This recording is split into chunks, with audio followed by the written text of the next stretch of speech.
Hi guys, welcome in this channel. This is a general reading for collective your energy at this time.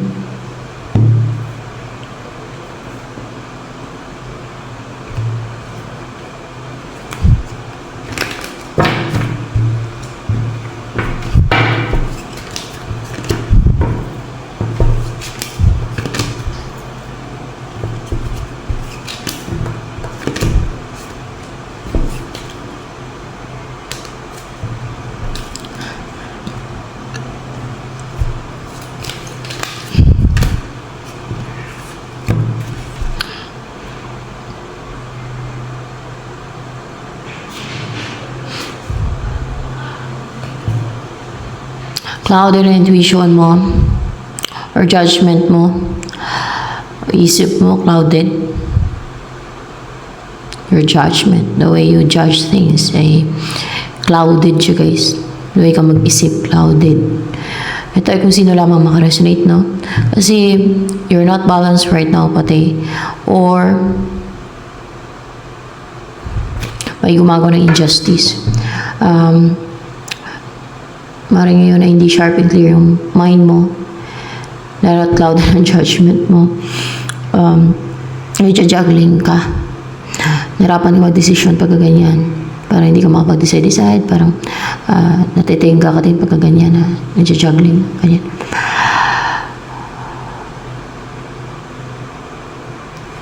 There is a new beginning here. New beginning, new cycle, new beginning. Umpisa mo na.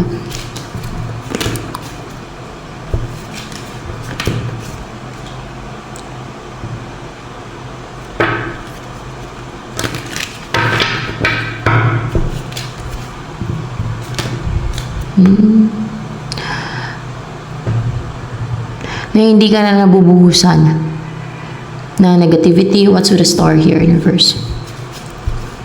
Pwede din na. Yung makuha mo yung gusto mo. Gusto mo. Yun na yung umpisan mo. Yung pag-focus ka na sa gusto mo.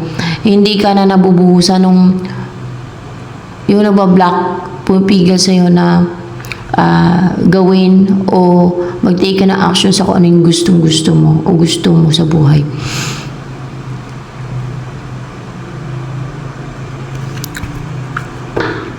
You will build a family, a complete life.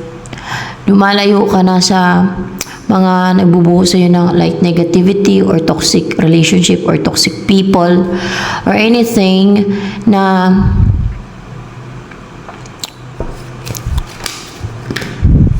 hindi nagpapatulog sa'yo. O baka yan ang mga hindi nagpapatulog sa'yo. Kung baka hindi ka makatulog, sila may kagagawa niyan. Na insomnia ka. Yan. So, mga nagbubuhos ng negativity nila sa'yo or influences or mga spell or kung ano man yan. At yung effect nun sa'yo, hindi ka makatulog. Sila may kagagawa niyan. Yan ang nilalayuan mo. Tinatalikuran mo. Mga evildoers, guys. Mga evildoers yan. Embody my energy right now.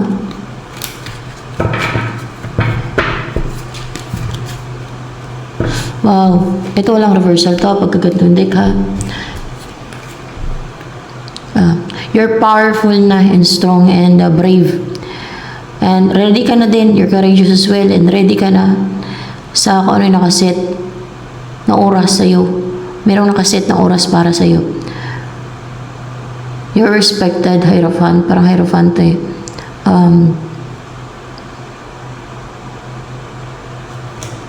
Parang yung nakaset na oras para sa'yo. Meron eh. Yung magsama kayo ni kunwari ikaw si King of Air, no? Yung person mo si Queen of Air. O kung ikaw man si Queen of Air, si person mo si King of Air. Yeah. Ang magsama kayong dalawa, yan ang nakaset sa inyong dalawa, no? Yan ang nakaset na oras, na may nakaset na oras sa inyo na magsama kayo. Yan. Magsama kayong dalawa nito. Ng person na yun, na match kayo, pareho kayong dalawa na ikaw ang King of Air, kung ikaw yung lalaki, Kung person mo ay babae, Queen of Air siya. Pero kung babae ka, ikaw yung Queen of Air. Yung person mo ay itong King of Air. Yan. Meron kayong umpisa na fearless kayo, passionate, courageous, willing to take risk, na may integrity kayo, may integridad, and maging courageous and bibo or biba kayo na ipakita yung kung anong meron kayo. Ba't kailangan ipakita? No? Ba't kailangan ipakita? Ba't kayo iba? Ba't kailangan pa sabihin? Ba't kailangan pa i-reveal? Ba't kailangan ipakita? Ganun pag sa side ng God, guys. Hindi kagaya ng sa side ng kadiliman na mahilig magtago-tago, no? Masikreto, no? At liar pa, no? At sinungaling at matago-tago, nagtatago, hinahide. Sa side ng liwanag, sinasabing totoo. Hindi masama ang sabihin ng totoo. Basta totoo siya, no? Katulad kay Jesus Christ. Di ba sinasabi ni Jesus Christ na anak siya ng Diyos? Totoo naman kasi anak siya ng Diyos. Katulad sa mga prophet, na tunay na prophet, sinasabi nila prophet sila. Kasi yun ang sinasabi ng God sa kanila, sabihin na ganun sila eh. Kasi ganun talaga yun. Kailangan alam ng mga tao na kayo ay sa side ng God. Masama lang kung hindi naman totoo na sa side ng God. Kung kunwari, witch ka, wizard ka, tapos sabihin mo sa side ka ng God na ikaw ay representative ng God, samantala yung gawain mo ay kademonyuhan. Siyempre, nagsugo sa Satanas. Siyempre, ginagawa mo yung witchcraft at mga kaibilan, mga deceit and scheme. Yun ang masama. Di ba? Tumira sa'yo, inggit, yun ang masama. Tumira sa'yo, greediness, yun ang masama. Pero yung sabihin yung totoo, walang masama doon. So, integrity. Maging hero kayo, guys. See? Para, maging hero kayo. Para ma-identify ka ng mga tao na hero kayo, no? Kayo ang tunay na hero. Para, nakita naman tao kung gaano kayo ka-brave ng mga heroes. Yan, hero. Ng person mo. Hero kayo eh. Kaya kailangan yung ipakita. Kailangan na maging brave, maging brave, courageous, biba or biba, na ipakita yung mga, kung anong meron kayo, kung anong taglay ninyo. Kasi mukhang may mailabas kayo sa kamay na mayroong ability or kapangyarihan or strength or kung ano man tawag dyan. Kapangyarihan daw yan. Kapangyarihan daw yan, may labas sa mga kamay. It's power. Power, guys. Kaya maging hero kayo eh. Kasi maging hero kayo. May mga isi-save kayo niyan para matulungan niyo yung mga tao na ma-save ang soul nila. Ganun na klase ng hero. Ang kaluluwa nila. Merong maniniwala, merong hindi. So hindi maniniwala sa walang pagsisisi pag sila ay natulan na sa impyerno. Pag nandun na sa impyerno, so wala din silang masisi na iba, sarili nila. Diba? So, ayan. Hindi naman kailangan pilitin na ayaw maniwala. Ganun lang yun. Kaya kailangan na sabihin, katulad kay Jesus Christ, nabi yung Messiah siya, anak siya ng Diyos. Merong mga galit na galit sa kanya, no? Merong mga iwan-iwan. Meron pa na dinuduraan siya, no? Hindi na maniwala na anak ng Diyos si Jesus Christ. Imakti pa si Jesus Christ, duraan niya pa. Ganun na. May ganun talaga, yung ganun talaga, guys, na ako ayaw maniwala, hindi wag, ganun lang yan. Pero, yan ay reveal talaga ng God yan, no? God mismo napapa-reveal yan kung meron siyang mission sa'yo. I-reveal mo na may mission ka from God or kung ano yung iyong gagampanan, kung ano yung taglay mo kung ano ka, mga ganon. Tulad kay Jesus Christ at sa mga prophet. Diba sinasabi na prophet sila ng God. Kaya tulad kay Jesus Christ, anak siya ng God. Basta, yung ganon. At sabihin naman ng ganyan na sasabihin mo kung ano kay. Sabihin ng God yan. Sa'yo mismo. Basta ganon yon. Basta maging hero kayo ng person mo na yan. Kaya kailangan na maging courageous kayo na pakita bibo-biba na i-show saan? Sa mga tao ba? Hindi. Hindi sa mga tao. Sa mga evil forces. Sa mga evil forces. Kung sino kayo. Kahit sa mga tao, wala namang masama doon. Basta yun ang totoo. So yan. Hindi naman din kailangan na sabihin sa mga tao or ipakita sa mga tao. Kasi, ang mga kalaban mo dyan, evil forces, no? Kung sa mga tao, mga witches, mga kampo ng kadiliman. Pero, asa lang din naman yan sa evil forces yung mga yan. Yung mga witches and wizard, yan ang papagana ng kanilang mga witchcraft Yung sinesend lang mga negativity nila in vain, mga ganon. Mga lower vibrations, energy, evil energy. Ganun na. So,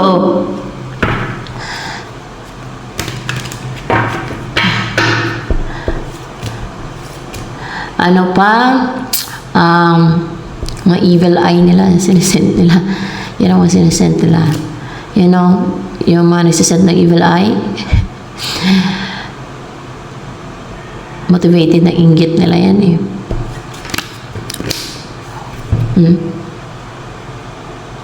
Masasama kayo nito.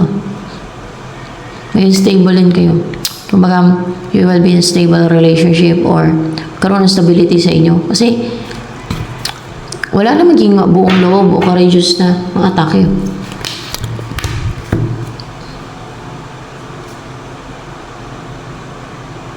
Nabuwag na, nawasak na yung pagtutulungan. May mga nagtutulungan pero hindi na nag-work yung pagtutulungan nila. Yung pagkakaisa nila. Wala na nagtutulong-tulungan against sa inyo ng person mo o against sa iyo.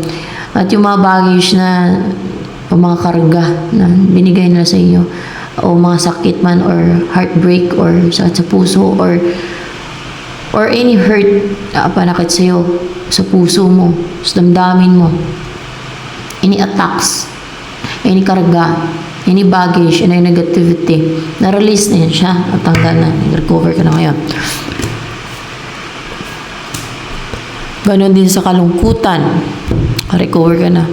Isa lang, dami to.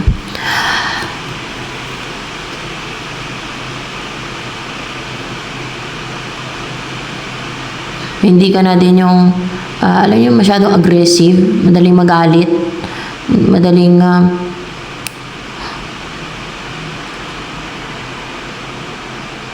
maging yung may temper, ganyan. May temper. Hindi.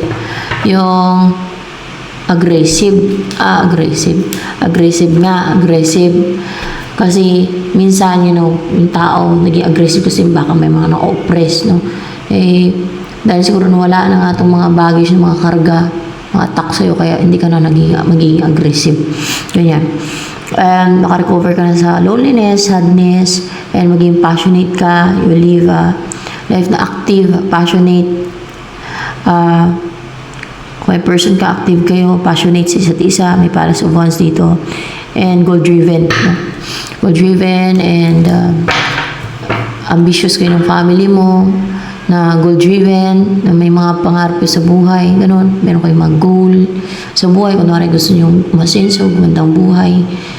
Basta sa tamang paraan, guys, na walang nakawan, walang ginagawa ng scheme and deceit, o diba?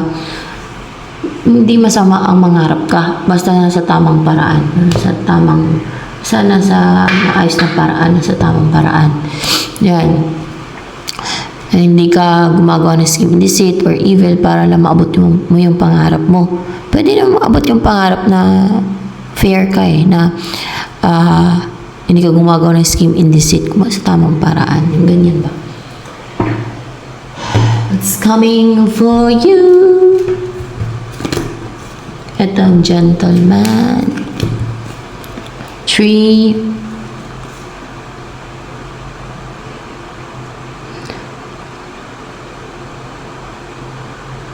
Itong gentleman, gusto kang makarelasyon, for sure. Kasi Ace of Hearts to. Or kung ano intention sa'yo ng gentleman, let's see. Ay, biga. Ito na lang. Ano intention sa'yo ng gentleman eh? Paparating siya. Magtitake siya ng risk, guys. Hala. Ayun ang intention niya. Ano pa intention sa gentleman? Para hindi ka maging active, excited, and positive na mag-take na action. Attack to, mga atake to sa isip mo. Yan ang paparating atake niya sa isip mo.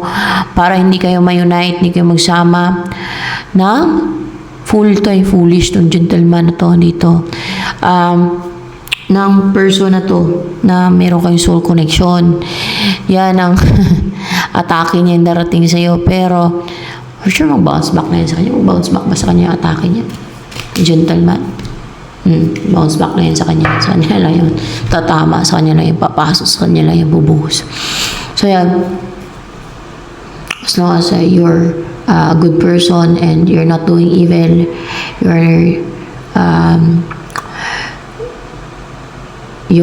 as long as kumbaga iniiwasan yung paggawa ng mga evil, scheme, and deceit. Alam niyo naman yun, di ba? Na obedient ka sa God. Hindi ka ma-harm yan. Hindi ka ma-ano yan. Hindi ka mapipistin yan. Babalik lang yun sa kanya. Babalik na yan sa kanya. Mga negativity niya. So, at kung ano man itong atake niya. Mamasyal ka sa ilalim ng puno, upo ka sa ilalim ng puno, baka ganun, no? Dito. Eight of Swords. Merong Queen of Coins dito in reverse. Unstable to. Mari naka-experience ng financial crisis or else ay na-restrict to eh. Si Queen of Swords, Queen of Coins in reverse na to. Ano yun si Queen of Coins in reverse na yan? Hindi nag-succeed. Or maybe this is a third party. Madami. Ito yung hindi nag-succeed na ano, kaaway. Malakas to na kaaway. Gumagawa siya ng witchcraft mo. Yan.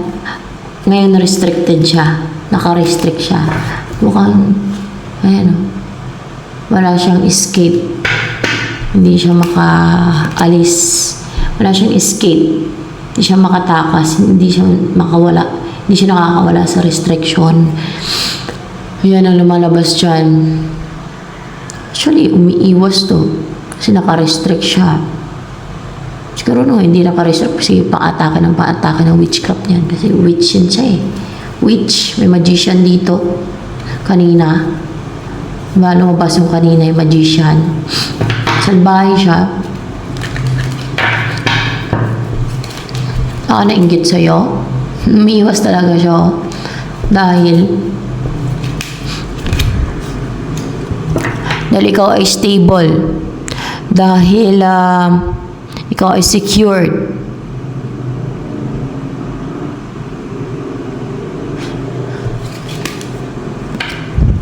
Dahil ikaw ay strong.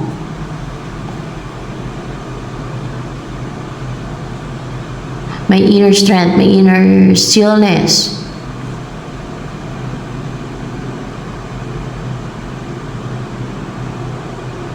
Dahil kompleto na ang tools mo. Hindi ibig sabihin na gumagawa ka ng witchcraft. Ha? Walang sa side ng God, walang servants of God na gumagawa ng witchcraft o kademonyuhan.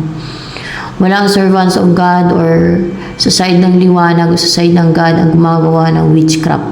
Yung mga gumagawa ng witchcraft sa side ng kadiliman, Panig ni Satanas yan. Mga gumagawa ng demonic, mga witchcraft, conjuration, spell, lahat ng mga panghalit niyan, mga occult, ay sa kadiliman niya siya, sa kay Satanas na panig yan. Hindi yan sa God. Pero kung gusto magbago, magbago.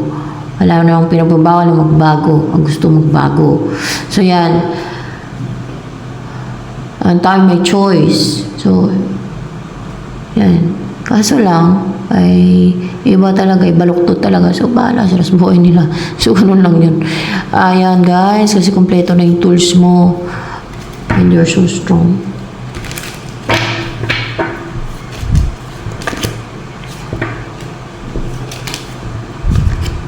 At nag-aantay ka na lang ng yung mag-reach out sa'yo si person mo or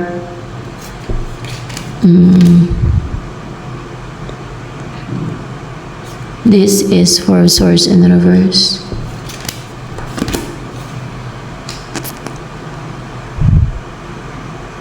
Na hindi na makatulog to person mo na kumbaga yung hindi na siya maging defensive, na mag-reach out siya sa'yo kasi isip siya ng isip sa'yo. Pero wala kang ginagawang witchcraft niya na kasi wala kang ginagawa na demonic or spells or witchcraft kasi sa side ng God eh. Kumbaga, dahil sa gusto ka na niyang makasama. Pag nag-umpisa na yun na yung ano guys eh, yung nakatakdang oras. So, ibig sabihin yan, pag mga ganyan, may nakaset na oras, maanghel na yan ang mag-ano sa kanya na hindi siya makatulog kasi kakaisip sa'yo hanggang sa mag-reach out na siya sa'yo, hindi na siya defensive, ganyan. Kasi may nakatakdang oras o may nakaset na oras sa inyo. Interested na talaga siya na mag-reach out sa'yo ba? Na interested na talaga siyang makasama ka, mag-reach out sa'yo, ganun. Courageous na siya.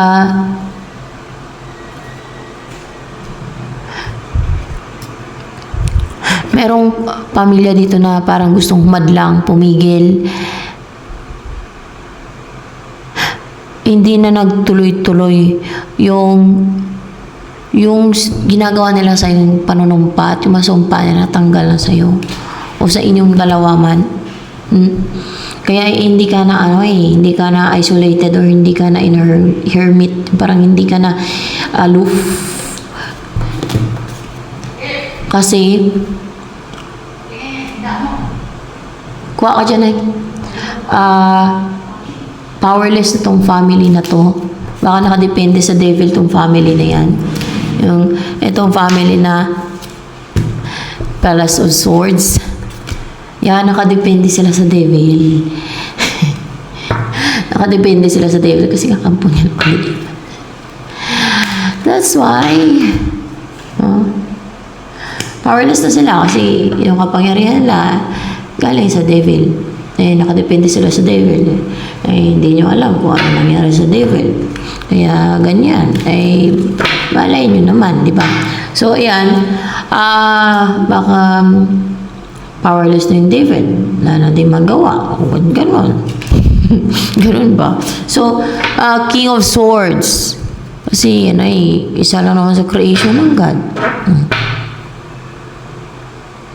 Hindi naman God ang devil. Yan, creation lang siya ng God. Nag-rebellious lang yan. Nag-rebelde.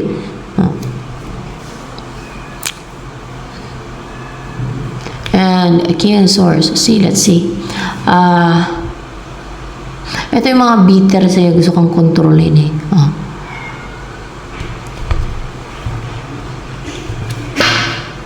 So, ayan. Ano gustong sabihin sa'yo ng person mo na meron kayong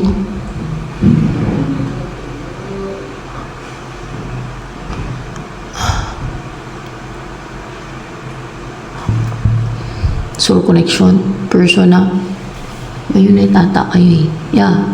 Masasama kayong dalawa, di ba? Meron dito kanina eh. Yan o, na nakaset sa'yo na magsama kayo. Meron niya kanina. Gusto ko niya makasama kasi para sa kanya pagkasama ka niya, fulfilled siya, satisfied siya, talagang emotional fulfilled siya, happy siya, contented, happy, and peaceful yung buhay niya, tahimik, mamuhay na siya ng tahimik, payapa, masaya, at protektahan ka daw niya. Protected. Yeah, protektahan ka daw niyan eh. Oh.